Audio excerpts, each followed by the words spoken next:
నమస్తే, welcome to press TV Telangana. ప్రస్తుతం మనం లకిడీ కప్పుల్లోనే డీజీపీ ఆఫీస్ దగ్గర ఉన్నాం. డీజీపీ ఆఫీస్ దగ్గరకు పెద్ద ఎత్తున కూడా నిరుద్యోగులందరూ ఇక్కడికి రావడం జరిగింది. అసలు ఎందుకు డీజీపీ దగ్గర రావాల్సినటువంటి పరిస్థితులు ఎందుకు వచ్చినాయి ఏంటి అని చెప్పేసి నిరుద్యోగుల మాటలోనే తెలుసుకునేటువంటి ప్రయత్నం చేద్దాం. అలా ఏంది పెద్ద ఎత్తున దాదాపు 100 మంది పైగా ఇక్కడికి వచ్చినట్టు, ఎందుకు డీజీపీతో ఏం వైరం, మీకు మళ్ళీ ఏం జరుగుతుంది ఇక్కడ? మళ్ళీ వైరం మొదలయ్యేటట్టే ఉన్నది. ఎందుకంటే బ్రదర్ నేను చెప్పేది ఏంటంటే వీళ్ళు పెట్టేది ఏదో పూర్తిగా పెడితే బాగుంటుంది, లేదంటే అసలు పెట్టకుండా బాగుంటుంది. సగం కడుపు నింపి సగం ఖాళీ ఉంచుతుందంటే ఎవరికైనా అది ఇబ్బందిగానే ఉంటుంది కదా. వీళ్ళు ఏమన్నారు, అధికారులకు వచ్చే ముందు సుమారు 30,000 వరకు ఎస్ఐన్ కానిస్టేబుల్ ఉద్యోగాలు ఖాళీ ఉన్నాయి, మేము భర్తీ చేస్తామని చెప్పేసి నిరుద్యోగులను నమ్మించారు. అధికారులకు వచ్చారు, ఓట్లు వేసిన తర్వాత ఇప్పుడు ఈ మాటలు మాట్లాడుతున్నారు. 5,000 నోటిఫికేషన్ అంటే ఎవరు సరిపోతాయండి? ఇప్పుడు 5,000 నోటిఫికేషన్లో హైదరాబాద్గా 15,000 నోటిఫికేషన్లు పోతాయి. 33 జిల్లాలు 3,500 పోస్టులు పంచుకోవాలంటే ఒక్కో జిల్లాకి 20-30 ఏదో మన చిన్న రొట్టె మాకు పంచినట్టు చేసినట్టు వస్తాయి. ఎవరికి సరిపోతాయి? నిరుద్యోగ అభ్యర్థులు లక్షల్లో ఉన్నారు. సరే, మీరు నిజంగానే భర్తీ ఖాళీలు లేవా, పోస్టులు ఖాళీ లేవంటే ఉన్నాయి, సుమారు 20,000 ఖాళీ ఉన్నాయి. మేము అనేది అంటే ఆ పోస్టులను ఒకేసారి భర్తీ చేయండి. మళ్ళీ ఇప్పుడు 5,000 చేసి మళ్ళీ 10,000 చేసి అంటే ఎంత ఇబ్బంది ఎందుకు? తర్వాత మీకు కూడా ఇబ్బంది అవుతుంది కదా. ఆ దిల్సుఖ్నగర్ వచ్చి చూసి అర్థమవుతుంది. సుమారు దిల్సుఖ్నగర్లో 2 లక్షల మంది నిరుద్యోగుల అభ్యర్థులు ప్రిపేర్ అవుతూ ఉన్నారు. 5,000 పోస్టులు అంటే అందరూ నిరుత్సాహపరుస్తున్నారు. ఈ రోజు కూడా మేము డీజీపీ ఆఫీస్కి వచ్చే క్రమంలో కూడా పోలీసులు కూడా మమ్మల్ని ఆపే ప్రయత్నం చేస్తూ ఉన్నారు. మేము ఆల్రెడీ క్లారిటీ చెప్పినాం, డీజీపీ గారిని కలిసి మా రిప్రజెంటేషన్ ఇచ్చిపోతామని చెప్పినాం. అయినా వీళ్ళు యాక్టివేషన్ లాగా చేస్తామని చెప్పేసి కొంతమంది వచ్చే అభ్యర్థులను కూడా అక్కడ ఆపడం జరిగింది. ఒక 50 మందిని వరకు తీసుకొస్తుంటే ఏం చేస్తాం మరి? అరాచక పాలన అయిపోయింది, కాంగ్రెస్ పాలన అయిపోయింది, ఎవరికి ఏం చెప్పలేని పరిస్థితి. మా మెయిన్ డిమాండ్ ఏంటంటే మాకు 5,000 నోటిఫికేషన్ వద్దు, 20,000 నోటిఫికేషన్ వద్దు. తక్షణమే 20,000 నోటిఫికేషన్ విడుదల చేయకుంటే మాత్రం మేము బరాబర్ చెప్తున్నాం, జూన్ 25 వరకు మీకు డెడ్ లైన్ పెడుతున్నాం. జూన్ 25 తర్వాత జూలై ఫస్ట్ వీక్లో ఖచ్చితంగా ఆనాడు తెలంగాణ ఉద్యమంలో ట్యాంక్ బండ్ మీద ఏ విధంగా అయితే మిలేమార్ట్ జరిగిందో అదేవిధంగా 1,00,000 మంది నిరుద్యోగులతో దిల్సుఖ్నగర్ నుంచి డీజీపీ ఆఫీస్ వరకు నిరుద్యోగ మార్చి నిర్వహిస్తాం. ప్రభుత్వం కూడా 19,000 ఖాళీలు అని చెప్పి ప్రభుత్వమే చెప్పింది. ఈ రోజు జూన్ 2న తెలంగాణ ఆవిర్భావ దినోత్సవం సందర్భంగా రేవంత్ రెడ్డి నోటితోనే చెప్పింది 19,000 పోలీస్ ఉద్యోగాలు ఖాళీగా ఉన్నాయని చెప్పి ఎందుకు మళ్ళీ 5,000 ఉద్యోగాలు ఫుల్ఫిల్ చేస్తామని చెప్పి నోటిఫికేషన్ ఎందుకు? అసలు మిగతా ఉద్యోగాల పరిస్థితి ఏంది? అరే మరి మిగతా ఉద్యోగాలు వేద్దాం అనుకుంటారో, మరి అనుకూలంగా ఉన్న కాంగ్రెస్ పార్టీలు కార్యకర్తలకు ఇద్దాం అనుకుంటారో, మరి అమ్ముకుంటారో మాకు తెలియదు ముచ్చట. ఇప్పుడు ఖాళీగా ఉన్నాయని ఖాళీగా వేసేసి అయిపోతుంది కదా. ఇప్పుడు పోలీసు రిక్రూట్మెంట్ అనేది ప్రాసెస్ ఎప్పుడు జరుగుతూనే ఉంటుంది. వాళ్ళు రిటైర్మెంట్ అయితే ఉంటారు, ప్రమోషన్లు వచ్చే వాళ్ళు ప్రమోషన్లు ఉంటారు. కాబట్టి ఇక్కడ ఖాళీ అయితేనే ఉంటాయి. మరి మీరు ఎందుకు మిగతా పోస్టులు ఆపుతారో మాకు అర్థం కావట్లేదు. పోనీ ఆ మిగతా పోస్టులను దేనికోసం ఆపుతారో మాకు క్లారిటీ ఇవ్వండి. సరే, మేము కూడా అర్థం చేసుకుంటాం కదా. సరే ఆపుతున్నాం, మళ్ళీ మీకే అవైలబుల్ మీకు నోటిఫికేషన్ ఉండడానికి మేము ఆపుతున్నాం, మళ్ళీ మీకు తర్వాత వేస్తామని చెప్పి అట్లనే చెప్పండి. ఇక్కడ ఒక మంత్రి క్లారిటీ ఉండదు. ఒక 50,000 అంటారు, ఒక 60,000 అంటారు, ఒక 70,000 అంటాడు, ఇంకొక ఆయన 2 లక్షలు అంటాడు, టాటా బై అంటాడు. ఏంటంటే మిమ్మల్ని నిరుద్యోగులు ఆ రోజు మిమ్మల్ని అధికారం తీసుకురావడానికి మేము ఎంత ఇబ్బంది పడ్డామో మాకు తెలుసు. బస్సు యాత్రలు చేసి అది చేసి మా అయ్య మా అవ్వ అందరి కాళ్ళు మొక్కి ఈసారి అధికారానికి తీసుకొస్తే మా బతుకులు మాడతాయి, నోటిఫికేషన్ వస్తాయని చెప్పేసి అంటే ఈడ వచ్చిన తర్వాత కూడా మా పరిస్థితి అగమ్య గోచరంగా అయిపోయింది. కానీ ఏ మాటకు ఆ మాట చెప్తున్నాం, నిజంగా మోసపోయి కోతపడుతున్నట్టుంది మా పరిస్థితి. ఆనాడు గతంలో కేసీఆర్ ఉన్నప్పుడే బాగుంటుండే. ఏనాడు కూడా తెలంగాణ వచ్చిన తర్వాత కూడా 10,000 పోలీసు నోటిఫికేషన్ తగ్గకుండా నోటిఫికేషన్ ఎప్పుడు రాలేదు. తెలంగాణ వచ్చిన దగ్గర నుంచి కూడా 3 సార్లు నోటిఫికేషన్ వచ్చింది. 2016 10,000తో వచ్చింది, 2018లో 9,000తో వచ్చింది, 2022లో 11,000తో నోటిఫికేషన్ వచ్చింది. ఈ రోజు మీరు వచ్చిన తర్వాత 5,000 ఖాళీ భర్తీ చేస్తామంటే ఎవరికి సరిపోతాయి? ఇవి ఎంత నిరుత్సాహపడుతున్నారు. సుమారు 2022లో లాస్ట్ నోటిఫికేషన్ వచ్చింది. 4 సంవత్సరాల గ్యాప్ వచ్చింది. ఈ 4 సంవత్సరాల్లో కొంతమంది అభ్యర్థుల వయో పరిమితి ఏజ్ కూడా పెరిగే ఉంటుంది.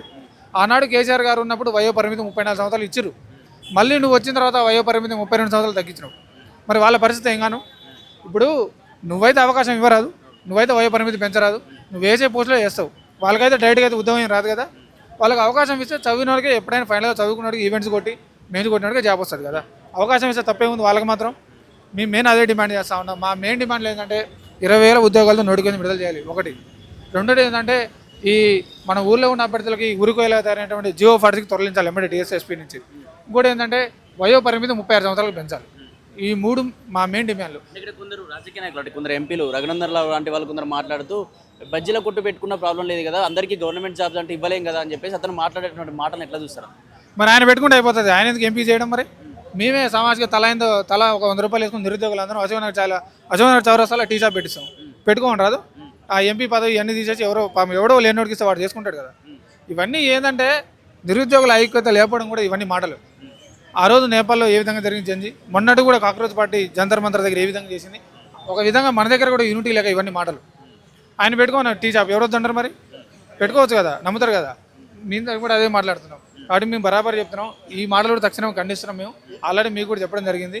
మీరు తక్షణమే నిరుద్యోగులకు క్షమాపణ చెప్పాలని కూడా మేము డిమాండ్ చేస్తూ ఉన్నాం. ఎందుకంటే మీరు ఏమన్నా ఉంటే మీకు రాజకీయ ప్రతిపక్షం ఉంటే మీరు చూసుకోండి. నిరుద్యోగుల మీద పడి మీరు అరిచేది ఎక్కడి, నిరుద్యోగుల మీద పడేది ఎక్కడిది? కరెక్ట్ కాదు, పద్ధతి కాదు కదా.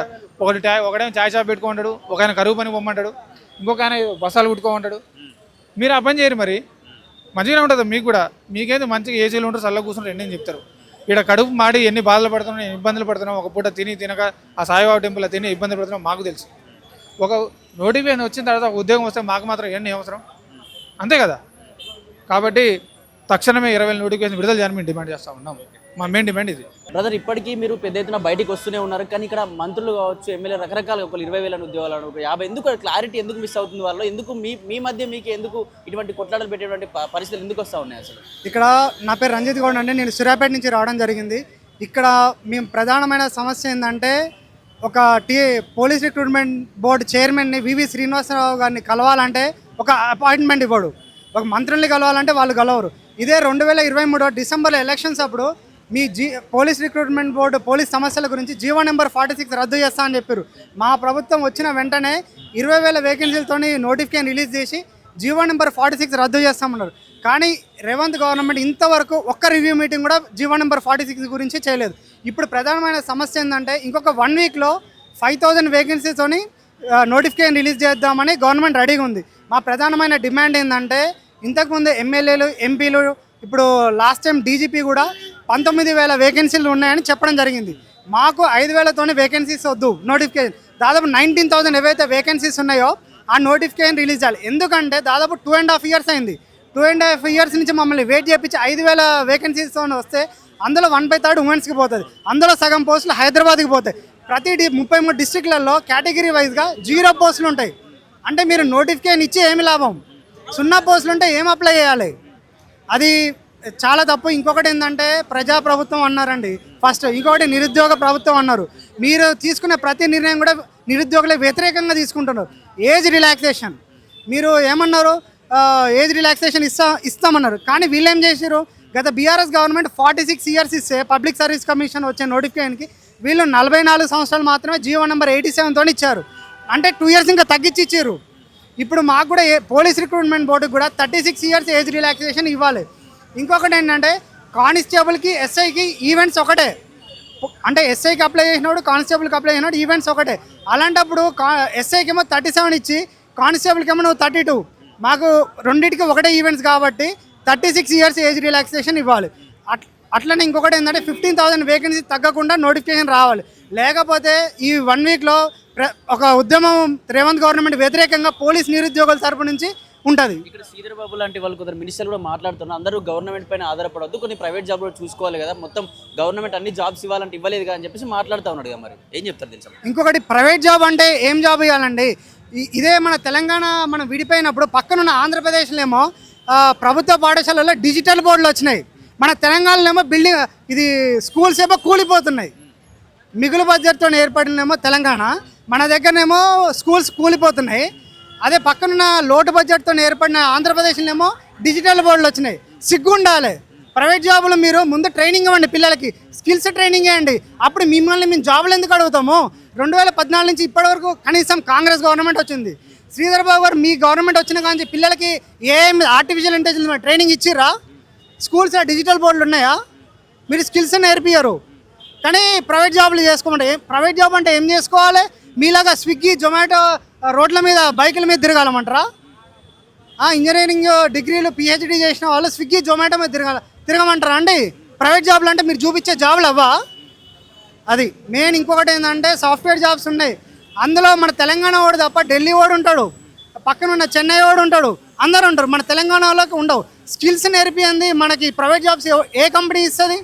ముందు మీరు స్కిల్స్ నేర్పియండి, ఆ తర్వాత ప్రైవేట్ జాబ్ చూసుకోమని ఇలాంటి ఫ్రీ అడ్వైజర్లు తర్వాత ఇవ్వండి.